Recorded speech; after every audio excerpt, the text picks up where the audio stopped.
So, what is emotional intelligence? Emotional intelligence is the ability to be aware of your own emotions, to be aware of those, and to be dialed in and tuned in to your own emotions and the emotions of others. So, it goes beyond you. It's really about how you're able to recognize those emotions in yourself and others. There's a level of managing an emotional intelligence as well.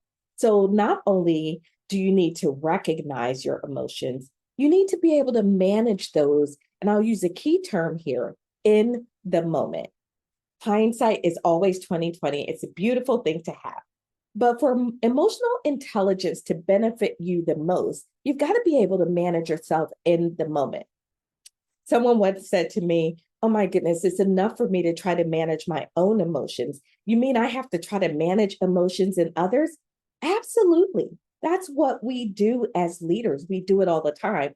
That's what inspiring is. That's what setting the vision that people buy into is. That is what being able to navigate difficult conversations is. That's what being able to take heated conversations and dial them down so that you can progress moving forward together. We do it all the time. We just don't always talk about it in this context of emotional intelligence. But there is another really important aspect of emotional intelligence.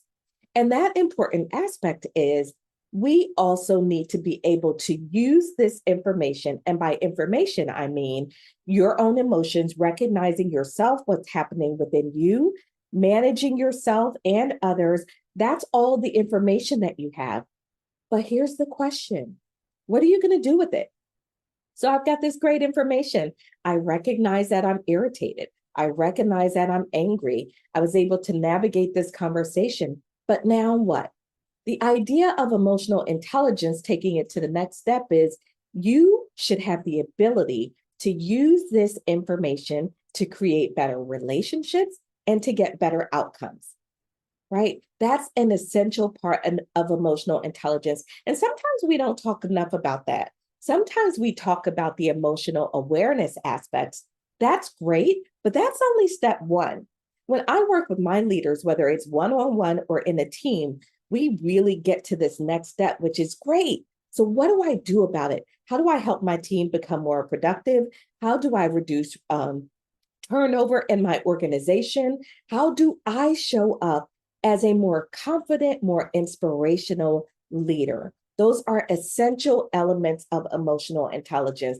And those are some of the pieces that I really want to break down and dive into in this room.